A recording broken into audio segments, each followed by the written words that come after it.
Man, what is happening, my YouTube family? Of course, it is your boy B New. I'm coming at you on this Tuesday. And first and foremost, as always, want to send out positive vibrations and blessings to anybody who could be listening. Now, with all that being said, we all know that the Los Angeles Lakers were back in action on yesterday, on Monday, taking on none other than the Phoenix Suns as the Lakers embarked on the first of a 5-game road trip in this early season in the land of the desert out in Phoenix, Arizona, as they took on the Phoenix Suns for the second time in as little as a week, because we all know that they had already played Phoenix, I believe, on Saturday night, a game in which Phoenix had a huge lead and the Lakers came back and prevailed. So now we had to flip the script. And this time around, it was the other way around. The Lakers had the huge early lead, and it was the Phoenix Suns who came out and prevailed, as we all know by now, by the score of 109 to 105. And of course, the Lakers came out just shooting lights out, playing good basketball, all of this without LeBron James even taking a shot, and he was just not being aggressive. We're going to get into that here in just a little bit, but, you know, the Lakers were dominating, went up by at least 18 points, I want to say, in the first quarter,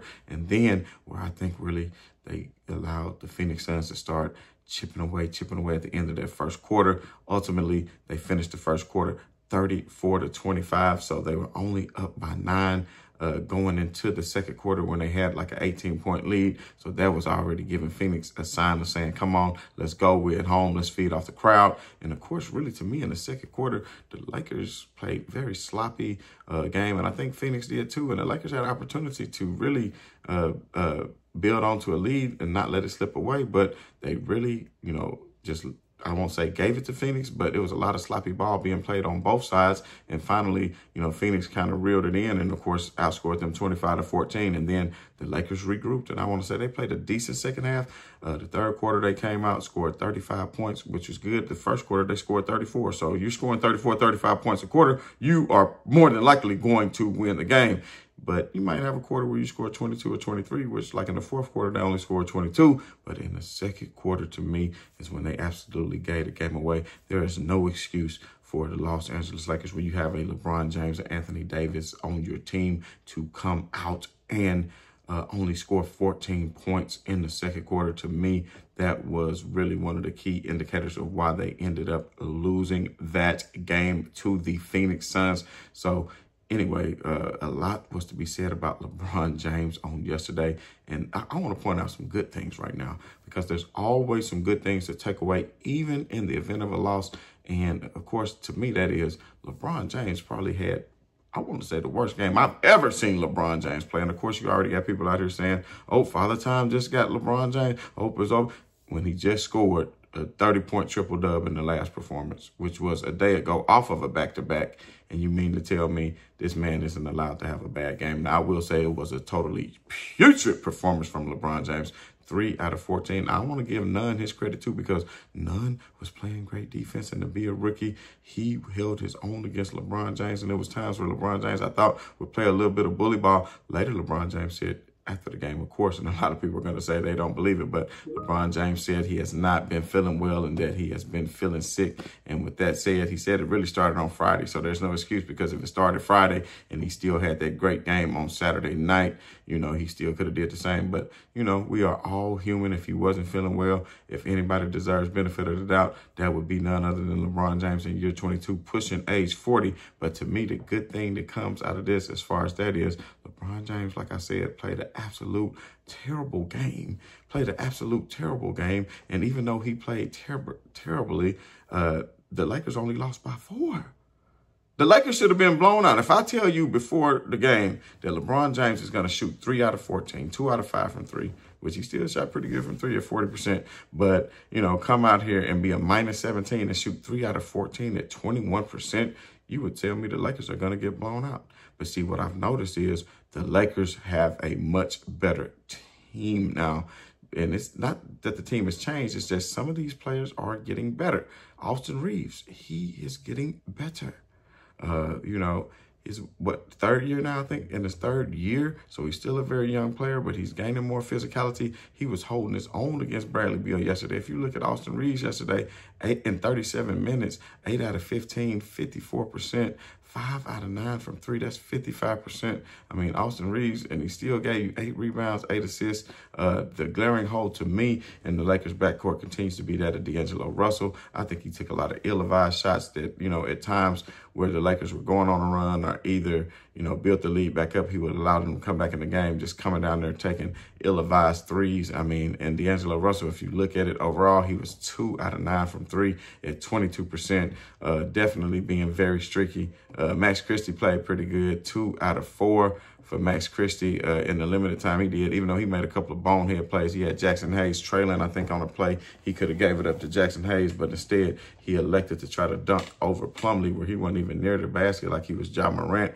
I don't know what he was thinking on that, but, just some of the still young players' mistakes, and that is what it is. Anthony Davis almost gave you 30 again. Anthony Davis with 29 points, 12 out of 24, 50%. Dare I say that Anthony Davis is the best player on the Los Angeles Lakers. Now, I've been saying for years that it's still been LeBron James, although other people thought and fought and argued contrary to that fact. But at the end of the day, LeBron James has been the leader, not only statistically of this team, but as a leader emotionally and somebody you can depend on down the stretch. And now Anthony Davis is looking to be that guy, even though LeBron James and Anthony Davis did their thing the other night. But I will say this, LeBron James also said he wasn't feeling that well. Like he said, he wasn't feeling that well. We shall see how he feels when they take on Cleveland on tomorrow night. He usually plays good at Cleveland, so I know a lot of people saying, well, LeBron James, he's just not what he used to be.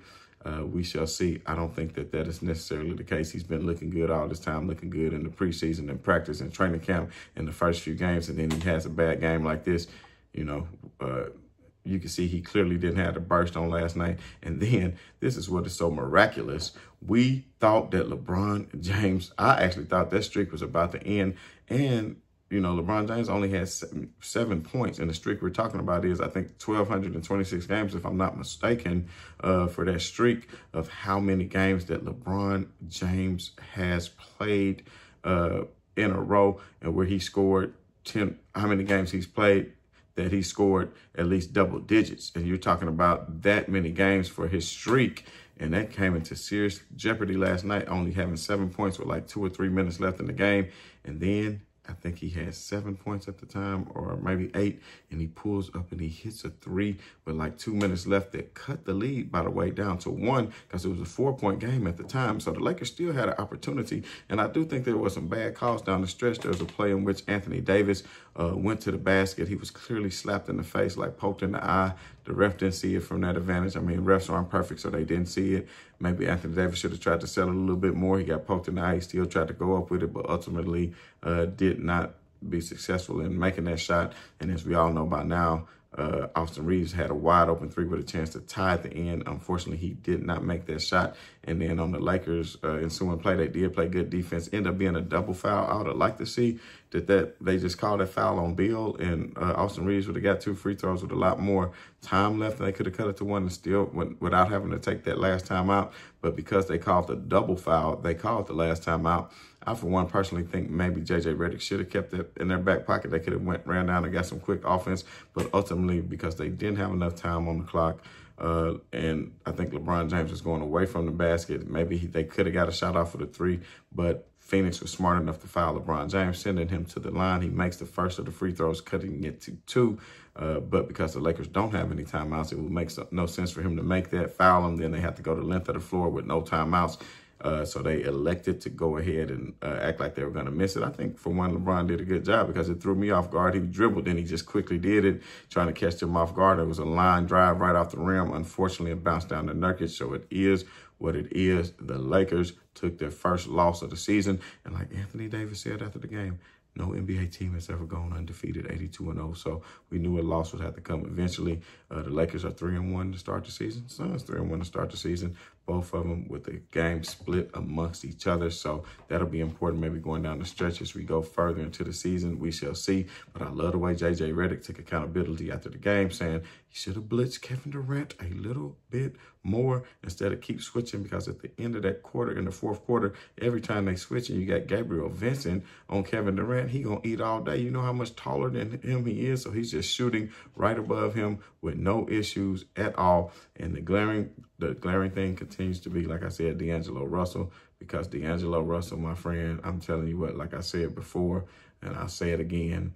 And I'm not trying to put the blame away from LeBron James. I know y'all say that because this is a game in which if LeBron James just plays a halfway decent game, the Lakers win. I mean, 3 out of 14 for LeBron. If LeBron makes 6 out of 14, think about it. That's 3 more shots. The Lakers win. And then not only that, if you take a look at the free throws, the Lakers were 13 out of 18, missing 5 free throws.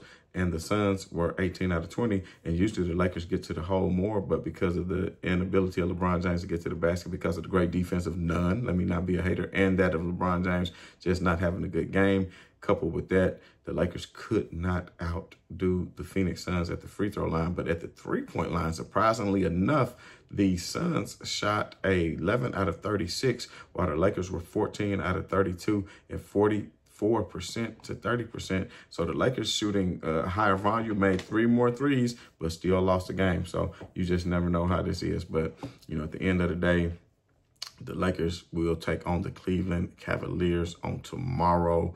You know, I do want to point out before I get out of here that, like I said, Austin Reeves, hell of a game, but I have to give a shout out to that of Rui Hachimura as well, because Hachimura has been playing great. He was 8 out of 18. He did miss a couple of dunks, but he had it right there. But, you know, it was some great defense by that of Kevin Durant at the rim, too, on a couple of plays. And then one dunk when Rui Hachimura dunked on Plumlee, came up with the rebound and just went up with that one hand. Man, he doing like I be doing on 2K, hanging on the rim, you understand me? But 8 out of 18, it could have been better. But you got to realize Rui Hachimura still hit you for 20.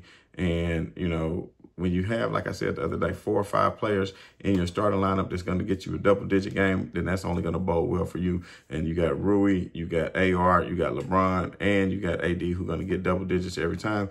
D'Lo, who's more than capable of doing it. But like I said, D'Lo, I think, at some point needs to be off of the team by the time we get to the trade deadline, only because he may be a good regular season player, but when it comes to the physicality of playing physical teams and getting into the playoffs, he is going to be too much of a defensive liability. And we've already seen that twice in the seasons where they keep picking on him in late game situations, getting the switch and taking advantage of his defense. And, you know, that's just is what it is. That's what modern day NBA basketball is. You have to be able to take advantage of weaknesses, and it's a lot to do with coaching and matchups. And that's what the Phoenix Suns were able to do on yesterday.